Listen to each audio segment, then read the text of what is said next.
Bishop, Reverend clergy, Mona and Marjorie, the entire Byrd family. If you didn't already know it, it's pretty clear the incredible esteem your father was held in. I know you've known that your whole life. To my fellow members of the Senate, you know, I was telling the president when I got elected the last time, and I had the great honor of running with the president, and I was elected vice president and United States senator in the same day for my 7th term. And in talking to, and I got sworn in for that 7th term because we thought we might need a vote there in those first couple weeks. And every time I sat with a leader, I never called Senator Byrd Senator. I always called him leader. When I sat with a leader, I could see that look in his face, and he said, "Joe, you sure you're making the right decision giving up the Senate for vice president?" Because as the senators know, he revered the Senate. As Danny Inouye said going into the chamber when we were going in to honor your father, yesterday we walked in together. He said, "You know, Joe, had you stayed, you'd be number 2. I'm still number 2, Danny. I'm still number 2. Ladies and gentlemen, Mr. President, yesterday I had the opportunity to pay my respects to Leader Byrd as he lay in repose in the Senate chamber. I met the family then and again today, and the last time that happened was 50 years ago. The last time that that chamber I revere served as a resting place for anyone was 50 years ago. But although I and my colleagues behind me revere the Senate, Robert C. Byrd elevated the Senate. Other great men and their families would have chosen for them to lay in state in the rotunda. But Bob Byrd and his family chose to lay in state in the Senate chamber. And to me, this is completely appropriate, having served with them for 36 plus years. For the Senate chamber was Robert C. Byrd's cathedral. The Senate chamber was his cathedral, and West Virginia was his heaven. And there's not a lot of hyperbole in that. Every person in the Senate, as my colleagues behind you can tell you, brings something special about them. I'll never forget having privately criticized a senator when I was there the first year. I was sitting with the previous leader, Senator Mansfield, who was an incredible guy.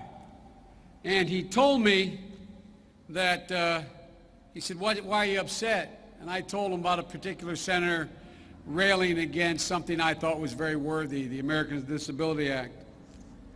And he went on to tell me that every member of the Senate represented something in the eyes of their state that was special and represented a piece of their state. Well, if there was ever a senator who was the embodiment of his state, if there's ever a senator who in fact reflected his state, it was Robert C. Byrd. The fact of the matter is, the pick of the banjo, the sweet sound of the fiddle, ramp dinners in the spring, country fairs in the summer, the beauty of the laurels in the mountains, the rush of the rapids through the valleys. These things not only describe West Virginia, but from an outsider's point of view, who's been here many times at the invitation of Jennings Randolph and Robert C. Byrd, it seems to me they define a way of life.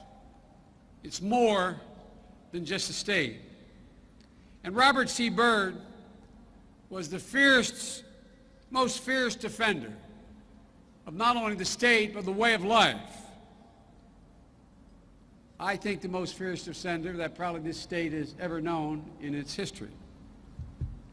You know, Robert Byrd did use the phrase, "When I die, West Virginia will be written on my heart," and I used to kid him. I said, "You have so many Scotch-Irish down there, you don't acknowledge it was an Irish Catholic named Joyce who said that first." Reverend, he quoted everybody else, but when he used that phrase, he'd never acknowledge that it was James Joyce who said, "When I die, Dublin will be written in my heart." And all he would do is laugh. The fact of the matter is, West Virginia was not only written in his heart, but he wore it on his sleeve. He took such pride in this place. He took such pride in all of you. I remember he asked me one of the few races he had, there was a race, whether I'd come down, because I was the young guy, and I'd come down and demonstrate to everybody that I could not keep up with Robert C. Byrd, which happened to be true. And I think, Nick, you were at the dinner. We had a Jefferson Jackson Day dinner and down here, and Robert C. Byrd did something never happened before with me in all the dinners I've spoken at. He stood up and he said, "We're honored to have Senator Joe Biden from Delaware here tonight, and Joe, I'd like to introduce you to West Virginia." Then he spent, as Nick will remember, the next probably 10 minutes talking about everyone in the audience by name, where they were from, what they had done, how they had fought through difficulty. And then he said, kind of like Johnny Carson, "Here's Joe." Well, I thought it was pretty impressive, literally. Robert C. Byrd asked me to speak, but he knew the privilege was mine, not the people to whom I was speaking. He was devoted to all of you like few senators in the 37 years I was there, 36 plus years I was there, that I have ever known. He was fiercely devoted, as you've all heard, to his principles.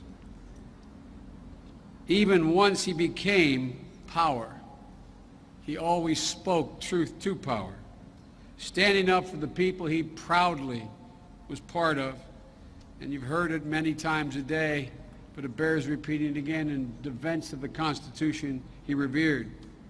I always wear a flag pin, but I was afraid he'd be looking down today, because every time I'd wear the flag pin on the floor, he would grab me, take my pin, and put on a Constitution pin.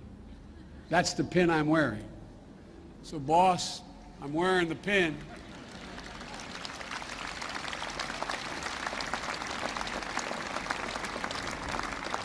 Robert C. Byrd said many things, but he once said, "As long as there is a forum in which questions can be asked by men and women who do not stand in awe of a chief executive, and one can speak as long as one's feet will allow one to stand, the liberties of the American people will be secure." 11 presidents knew Robert C. Byrd. He served, as he pointed out, concurrently with them, not under them.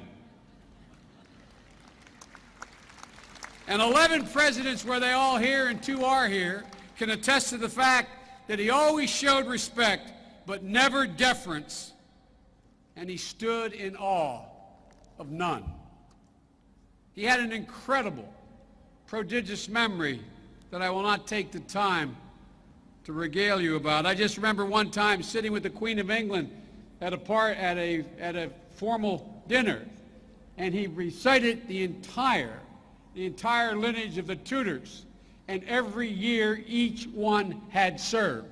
And she sat there, and I thought her bonnet was going to flip off her head. It was like, what did I just hear? She learned about relatives she probably forgot she had.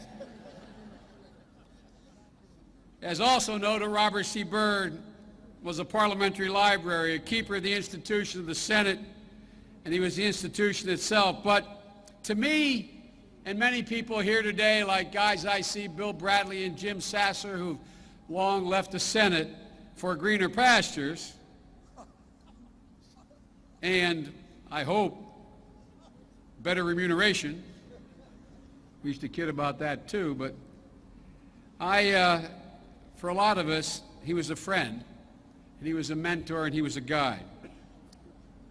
Nick and I were talking a little bit earlier because Nick, I commuted every day for 36 years in the United States Senate, 250 miles a day, and Robert C. Byrd was a stickler about when he said votes.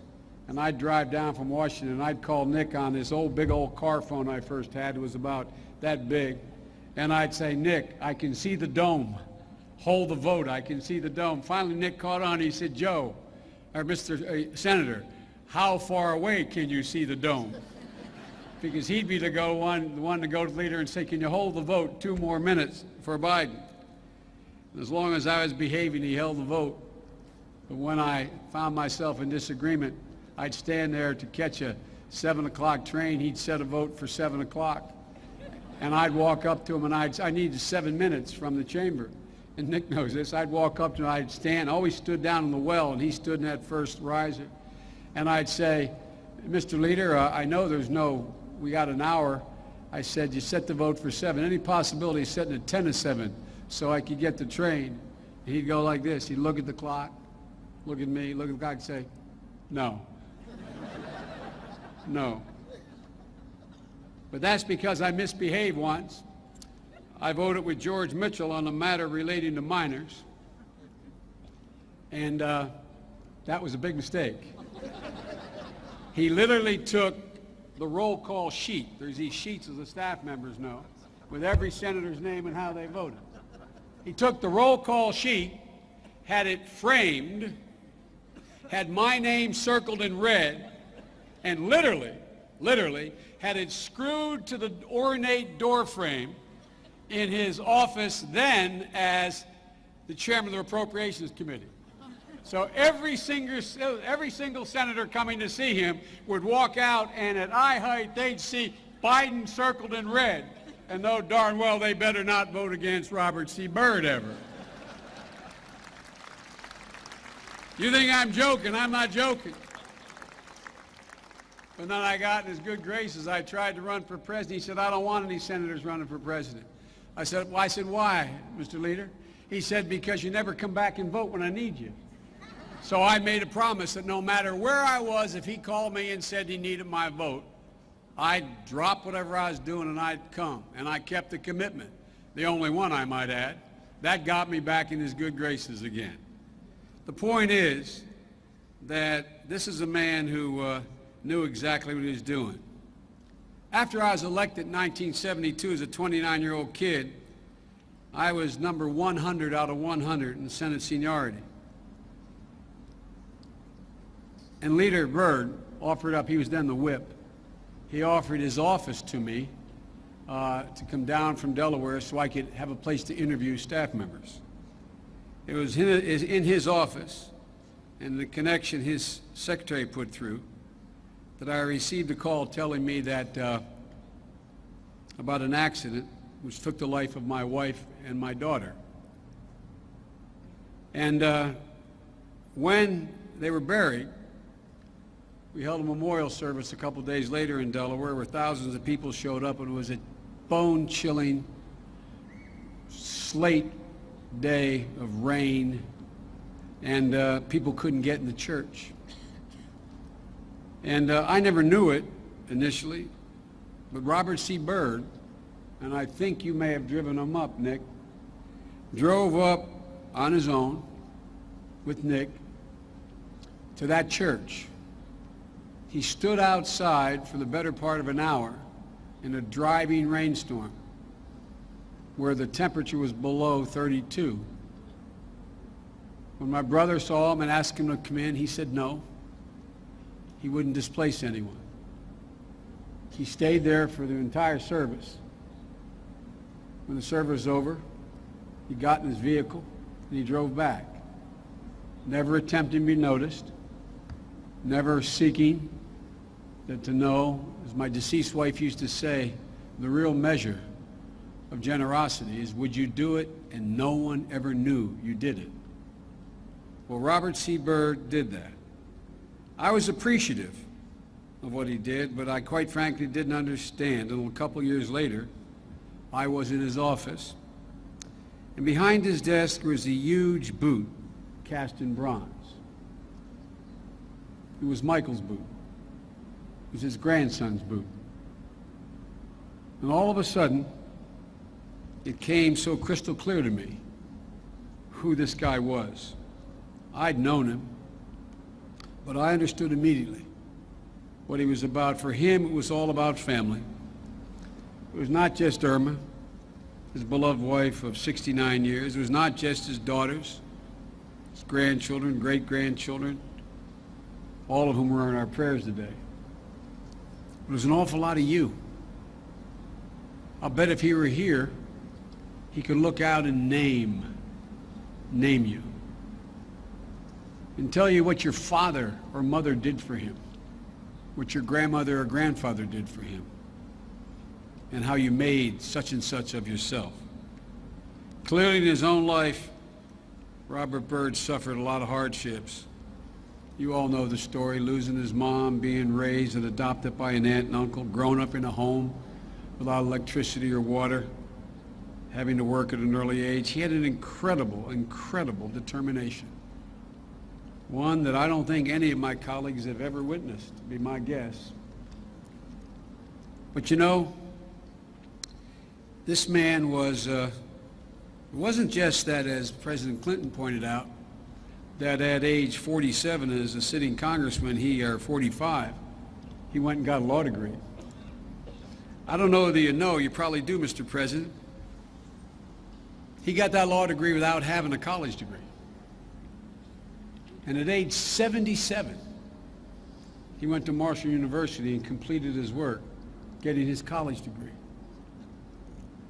Because to him, in my view, and I don't know, the family would tell you this, and to him, I think he felt there was something wrong with the fact that he got the law degree without graduating. He didn't need that undergraduate degree. But it was Bob Byrd, to quote John Stennis, plowing to the hedgerow and to the end of the row. The remarkable thing about him is he traveled a hard path.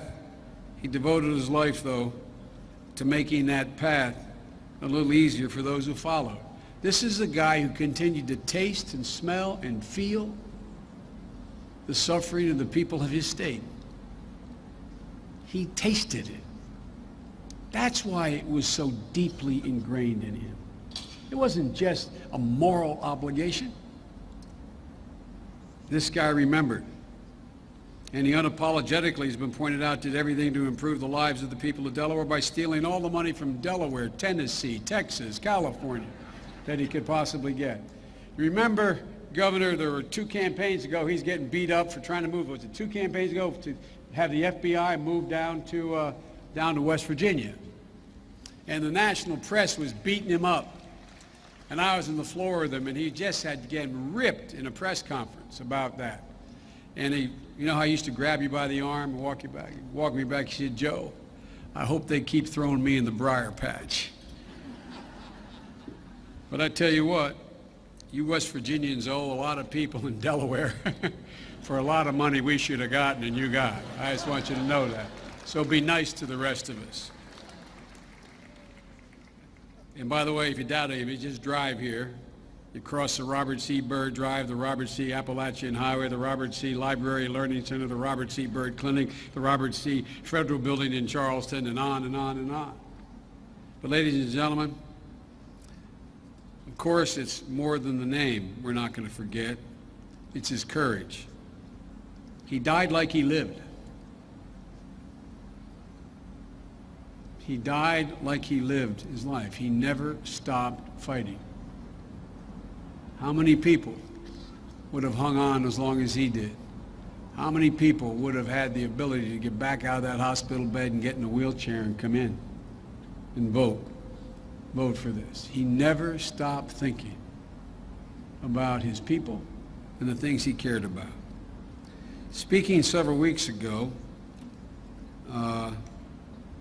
this week actually, when Robert Byrd said, quote, Like Jefferson and Adams, I'm inspired to continue serving the land I love to the very best of my abilities for the whole of my years. Well, he served the land he loved. He served the people he loved. He served the people who were in his blood. And because of that service, you have gained greatly. And with his loss, you're the first who will feel that loss. But it's not just West Virginia alone. It's all of us. I said of him when I learned of his death, I was on an errand for the president in Cleveland. And I said, you know, to paraphrase the poet, we shall not see his like again. Had he been there, he would have said, Joe, that's Shakespeare. Hamlet, Act 1, Scene 2. And the actual quote is, I shall not look upon his like again. Mr. Leader, we're not going to look upon your like again. I'm not even going to ask God to bless you because he already has, and I know where you are. And may God bless your family. May God bless this state and this country, and may God protect our troops. Thank you.